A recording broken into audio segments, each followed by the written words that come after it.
السلام علیکم دوستوں، امید کرتا ہوں کہ سب خیریت سے ہوں گے۔ ماشاءاللہ موسم بہت ہی خوبصورت ہے، مونسون کی بارشیں ہو رہی ہیں ہر طرف۔ تو یہ آپ پودوں کی گروتھ دیکھ رہے ہیں، گرمی کی سخت صورتحال سے نکل کر اب ان کی گروتھ بھی ماشاءاللہ بڑھنا شروع ہو گئی ہے۔ یہ میرے پاس پرانے پودے گل داؤدی کے میں نے محفوظ کیے ہوئے تھے، ایک شیڈ والی جگہ پہ میں نے انہیں رکھا ہوا تھا، تو ماشاءاللہ یہ اچھا سروائیو کر گئے ہیں۔ تو اگر میں انہیں فل دھوپ میں رکھ دیتا تو میں بھی ان میں سے آدھے پودے اور مزید مر جاتے۔ تو آج میں ان کی کٹنگ لگانے جا رہا ہوں، ہیڈ کٹنگ لگاؤں گا۔ تو میں نے سوچا آپ کے ساتھ میں ویڈیو بھی شیئر کر دوں تاکہ آپ کو بھی اس سے فائدہ ہو۔ تو اس کے لیے چلتے ہیں جی۔ سب سے پہلے مٹی آپ دیکھ رہے ہیں، یہ میں نے صرف بھالو مٹی لی ہے، جسے سینڈی سوائل کہتے ہیں، ٹھیک ہے۔ زیادہ مقدار اس میں ریت کی ہے، اور اس میں کوئی بھی چیز میں ایڈ نہیں کروں گا، جیسے کہ کوئی بھی کمپوسٹ وغیرہ، کوئی بھی ایسی طاقت کے لیے چیز اس میں کچھ بھی ایڈ نہیں کروں گا، صرف سمپل بھالو مٹی یوز کروں گا، ٹھیک ہے۔ آپ نے بھی ایسے ہی کرنا ہے سیم۔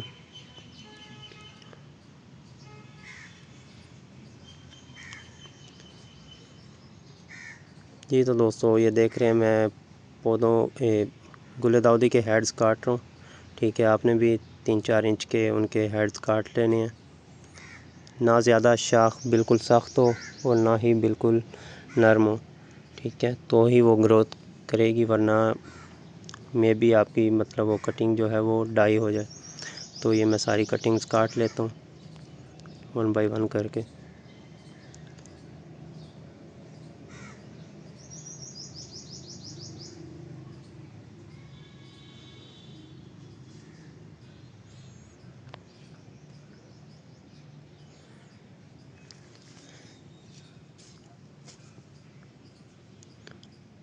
یہ میں سب کو 1 بائی 1 کاٹ رہا ہوں۔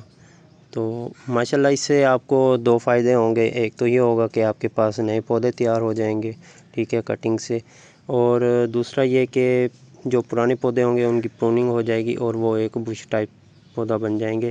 اور جو کٹنگ سے پودا لگایا جاتا ہے اس سے، ٹھیک ہے، جو پھول کا سائز اور کلر ہے وہ پہلے سے مزید بہتر ہو جاتا ہے۔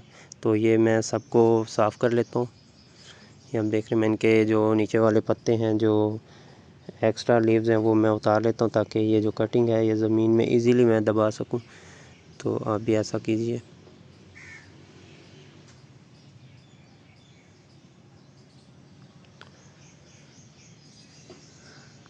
تو دوستو جو کٹنگ سے، ٹھیک ہے، گل داؤدی لگائی جاتی ہے اس میں پھول کا سائز اور کلر وہی سیم رہتا ہے، نہ کہ جو اس کا اولڈ پودا ہوتا ہے اس میں، ٹھیک ہے، سائز اور جو کلر ہوتا ہے اگر اس کو صحیح آپ گرو نہیں کریں گے اور اس میں فرٹیلائزر وغیرہ اور یہ ایسی چیزیں یوز نہیں کریں گے تو وہ بالکل پھیکا اور چھوٹا سائز کر جاتا ہے۔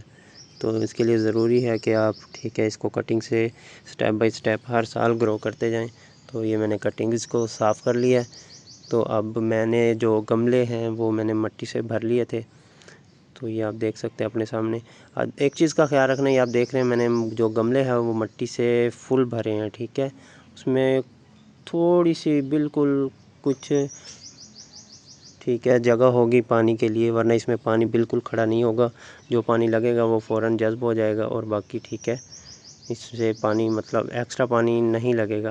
تو آپ نے کٹنگ لگانے کے لیے سب سے پہلے کسی بھی ٹھنڈی جگہ کا، ٹھیک ہے، آپ نے انتخاب کرنا ہے۔ میں نے ایک درخت کے نیچے جہاں سارا دن سایہ رہتا ہے وہیں پہ میں نے، ٹھیک ہے، گملوں کو فل کیا اور وہیں پہ میں کٹنگ لگا رہا ہوں۔ یہاں پہ مجھے امید ہوتی ہے کہ مجھے 100 یا 90 پلس، ٹھیک ہے، رزلٹ ملے گا۔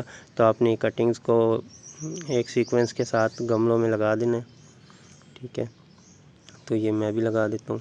آپ نے 1-1.5 انچ انہیں گملوں میں دبا دینا۔ تو دبانے کے بعد آپ یہ اپنے سامنے دیکھ رہے ہیں، ٹھیک ہے، آپ نے فل شیڈ میں رکھنا ہے، ٹھیک ہے، اسے دھوپ وغیرہ نہ پڑے، یہ ہلکی پھلکی چھاؤں سے کچھ نہیں ہوگا۔ اور باقی جو آپ نے مزید پانی ہے وہ ڈیلی آپ نے ہلکا ہلکا اس کے اوپر دیتے رہنا ہے۔ تو میں یہ سب کو لگا لیا، یہ آپ اپنے سامنے دیکھ سکتے ہیں، میں نے، ٹھیک ہے، ساری کٹنگز کو لگا دی ہے۔ تو یہ انشاءاللہ 1 مہینے کے اندر اندر روٹنگ ہو جائے گی ان کی۔ تو آپ بھی جلدی کریں، کٹنگز لگائیں، موسم بہت اچھا ہے۔ امید کرتا ہوں ویڈیو پسند آئے گی، دعاؤں میں یاد رکھیے گا۔ اللہ حافظ۔